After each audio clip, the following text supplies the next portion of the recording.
One of the scariest things that can happen is the thought of going blind, losing your sight. And I had that experience myself when I went for routine physical and the doctor said, you can't see out of your right eye. You're blind in that eye. I didn't even realize it because your eyes tend to compensate for the other one. If one of them's weak, the other one will take care of it. I didn't even know it. And sure enough, I couldn't see out of that eye. The cause of it was a detached retina. So I was immediately dispatched in, had surgery. A scleral buckle was put in, like a silicone band, to kind of bring the retina back up to the eyeball. Well, that operation was not a success. The buckle came off, loosened up, the retina came back off of the eyeball again. So in December of 1980, so it was 1981, I had to go and have another surgery at the University of Minnesota hospitals, and they reattached it. Well, in my follow-up with my doctor, my local doctor in 1982, that also failed and it came apart. And you can imagine, I was freaking out. I thought, God, my eyes suddenly failing me. At that time, I was around 30 years old, so the thought was so horrifying to me. I had a family of 4 kids and a wife. Well, did a lot of praying and took care of myself, tried to take care of myself. And I had a miracle happen. It reattached by itself. And it not only attached by itself, but where the wound had opened up on the eye, exposing the silicone buckle, that actually closed over. And I asked the ophthalmologist, Dr. Peter Larson, who was my attending physician, ophthalmologist at that time, to write a letter. And I still have it to this day, and I'll read part of it to you. After treatment with antibiotics to prevent an infection, this healed over the silicone plant without complication. I have personally never seen this happen before, but I'm certainly very happy that it happened in your case. The second thing which happened in your eye was the spontaneous reattachment of the retina following vitreous retraction. The vitreous separated from the retina and allowed the retina to reattach to the back of the eye. I'm sure that in both of these things, the good Lord had a hand in your progress and healing. Well, I think so too, don't you? That's amazing. So I call it 2 miracles in one eye. And as you can see, the eye isn't goofy now, and I still see pretty good out of it. Well, this brings me to what I want to share today, and that's the Gospel of John chapter 9, about a man born blind who was begging in the streets and sought Jesus' help. John chapter 9, verse 1, if you want to follow along, I'm reading in the New International Version of the Bible, but if you have a different version, read along, right along with me. John chapter 9, verse 1, as he went along, he saw a man blind from his birth. His disciples asked him, Rabbi, who sinned, this man or his parents, that he was born blind? A lot of people teach, and the rabbis were teaching at that time, that if you had a problem like that, it was because you were a sinner. Anybody sick did something wrong, that there's some magic principle if you apply. You never have a bad knee, you never have a bad eye. Oh, it must be something you've done wrong, you're eating wrong. That isn't the case. Bad things can happen to good people. So if you're sick right now watching this, or if you have any kind of physical problem, don't let anybody and don't let yourself tell you that you did something wrong, that God's punishing you and all that kind of stuff. That doesn't mean, just because you have a problem, doesn't mean you did something wrong. Jesus said in verse 3, neither this man nor his parents sinned. So it wasn't, not only he didn't sin, neither did his parents. But this happened so that the work of God might be displayed in his life. As long as it is day, we must do the work of him who sent me. Night is coming when no one can work. While I am in the world, I am the light of the world. Having said this, he spit in the ground, made some mud with the saliva, and put it on the man's eyes. Go, he told him, wash in the pool of Siloam. This word means sent. So the man went and washed and came home seeing. Just think how that must have blown his mind. He had never seen it in his whole life. He was born blind. Now, who would have thought that you could take mud with spit, put it in your eyes, go wash in this pool, and you're going to be able to say, that doesn't make any sense, does it? Well, that's what Jesus did. That's what Jesus said. And he told the man to go to the pool of Siloam, and he did, and he got the deliverance, and he came seeing. His neighbors, I'm in verse 8, his neighbors and those who had formerly seen him begging asked, isn't this the same man who used to sit and beg? Some claimed that he was. You know, he had to beg because he couldn't work, couldn't have a job. It's the only way he could get money. Others said, no, he only looks like him. But he himself insisted, no, I'm the man. I'm the man. But he, verse 10, how then were your eyes opened, they demanded. He replied, the man they called Jesus made some mud and put it in my eyes. He put it on my eyes. He told me to go to Siloam and wash. So I went and washed, and then I could see. Where is this man? They asked him. I don't know, he said. Well, they aren't very happy to see him healed. They're so worried about who the man was that healed him, you know. And we're challenging him. And I'd just like to point out something here. When the Lord does something for you, and I'm sure many of you watching this has had the Lord do things in your life. People question the Lord, question the Bible, question God even. All you've got to do is say what the Lord did in your life, like this man did. Well, he put mud in my eyes. He told me to go to the pool of Siloam. I washed and I was healed. You don't have to be a defense attorney for God. You don't have to explain logically the theory and all that kind of stuff of why there's a God. You just share with people what God did for you. You just bear witness. You just bear witness. People can't deny your own personal experience. And I know this, my experience with the healing in my eye, I just tell what happened.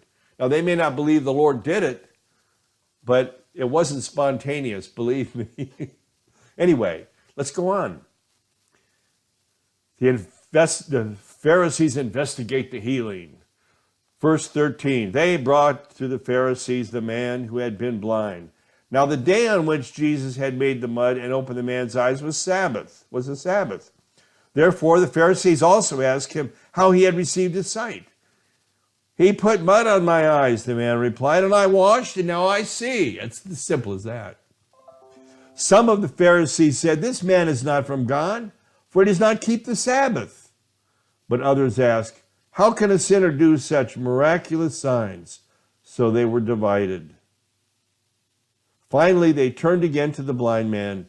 What have you to say about him? It was your eyes that he opened. The man replied, he is a prophet. The Jews still did not believe that he had been blind, and had received his sight until they sent for the man's parents. They still didn't believe he was the man that was blind. Have you ever heard about these people that thought they had cancer? People prayed for them. They went and had a test, and the test said no cancer. The doctor said, well, we must have had a faulty read the first test. No, it wasn't a faulty read. Between the two tests, God did something. So they couldn't believe that this guy was the same guy. So they went to his parents. Verse 19, is this your son, they asked. Is this the one you say was born blind? How is it that now he can see? We know he's our son, the parents answered, and we know he was born blind. But how he can see now, or who opened his eyes, we don't know.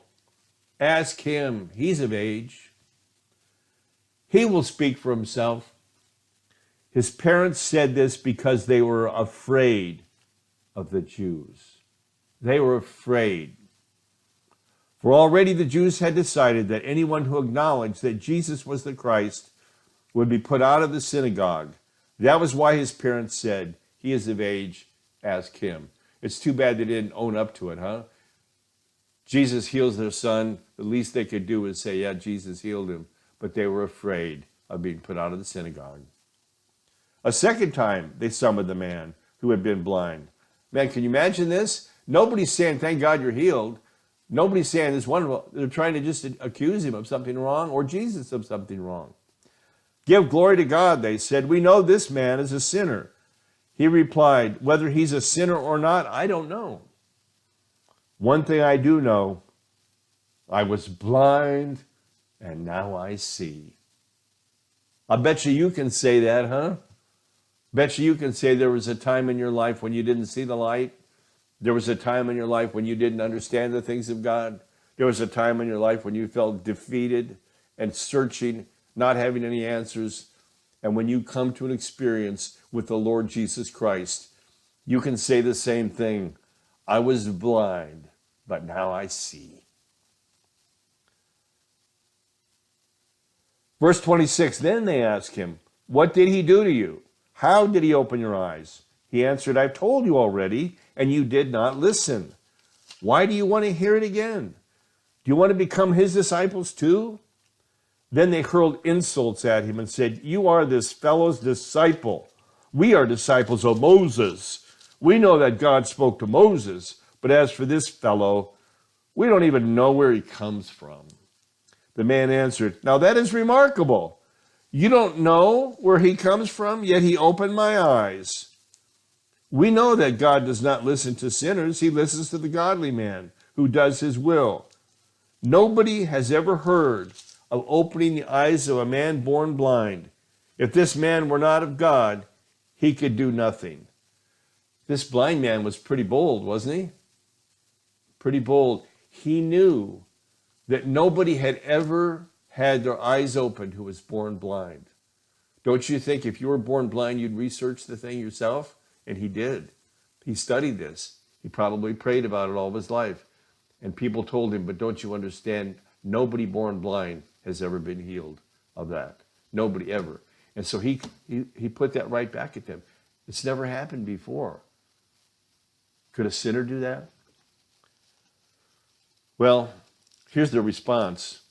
To this they replied, you were steeped in sin at birth. How dare you lecture us? And they threw him out. They threw him out of the synagogue. You know, and that was a big deal because the synagogue was the center of the culture. It was the center of where your friends were, your family. It was the spiritual life. It was where you communicated. It was your Facebook. It was your social media. And to be kicked out of that meant a separation from the rest of your family and friends. Pretty sad deal, huh? Jesus heard, verse 35, Jesus heard they had thrown him out. And when he found him, he said, do you believe in the Son of Man? Jesus Christ referred to himself all through the New Testament as the Son of Man. That's what he called himself, the Son of Man. Verse 36, who is he, sir? The man asked. Tell me so that I may believe in him.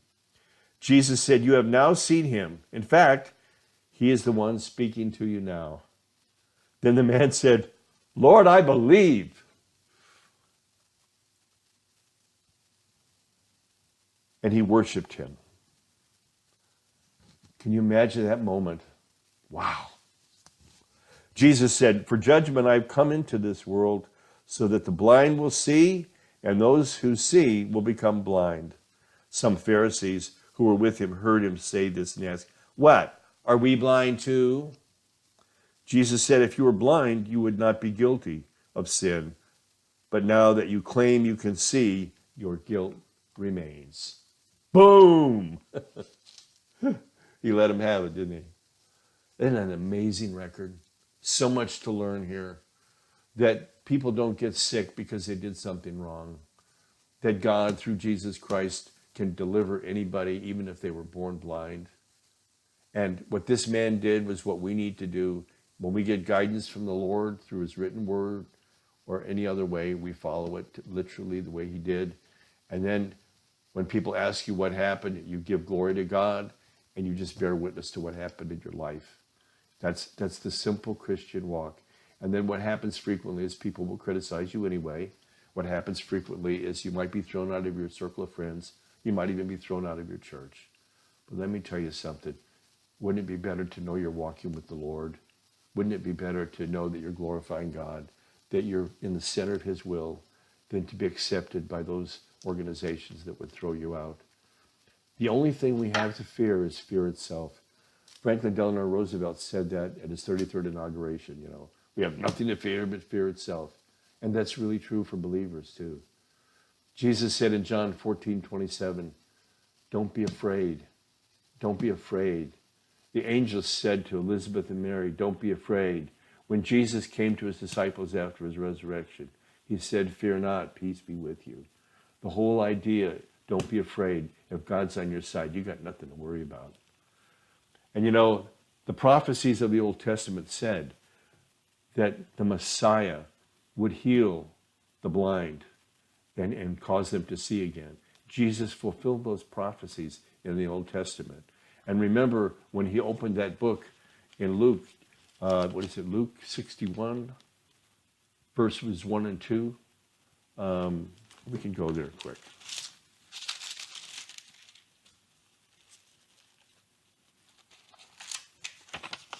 It's actually Luke chapter 4. It's Isaiah 61, but it's Luke chapter 4, verse 16. Luke 4:16. He, Jesus, went into the synagogue where he had been brought up, and on the Sabbath day he went into the synagogue, as was his custom, and he stood up to read. The scroll of the prophet Isaiah was handed to him. Unrolling it, he found the place where it was written, the Spirit of the Lord is on me, because he has anointed me to preach good news to the poor. He has sent me to proclaim freedom for the prisoners and recovery of sight to the blind, to release the oppressed, to proclaim the year of the Lord's favor. And those verses he read were Isaiah chapter 61, verses 1 and 2. He was declaring, and then he closed the book and sat down. Can you imagine what they thought of? The people in the synagogue, say what? Another example of this is when John the Baptist heard of all the signs, miracles, and wonders that Jesus was doing. John knew the prophecies too. John knew the Messiah would heal the blind. And he sent his disciples to talk to Jesus about this. And I'm going to read this account. It's in Luke chapter 7, verse 18. John's disciples told him, John, about all these things, calling two of them. He sent them to the Lord to ask, are you the one who was come, or should we expect someone else? When the men came to Jesus, they said, John the Baptist sent us to ask, are you the one who was to come, or should we expect someone else? At that very time, Jesus cured many who had diseases, sicknesses, and evil spirits, and gave sight to many who were blind. In other words, that was happening right then. So he replied to the messengers, go back and report to John what you have seen and heard. They saw these things happening. They saw the people healed. They saw the blind people seeing.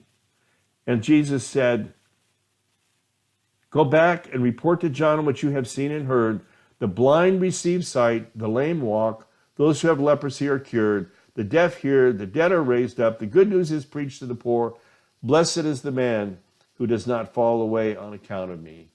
These were all of the things the Old Testament prophecies said the Messiah would do. And he knew, and those disciples of John saw Jesus doing these things. And again, just like the man that from John 9, all they had to do was bear witness to what they'd seen. They just had to say, look, we saw it with our own eyes. We saw it with our own eyes. So when you and I proclaim the gospel, when you and I proclaim what God has done, we can't necessarily prove it theologically. We can't necessarily, by logic or prove to anybody's satisfaction. But there's one thing that we can say, and that is what God has done for us. We can bear witness to that fact. Nobody can deny it. Nobody can deny that I had 2 miracles in my eye. It happened to me, and I'm telling people about it every chance I get. And I'm telling people that happened because of the grace of God, because God healed me, and all glory goes to God.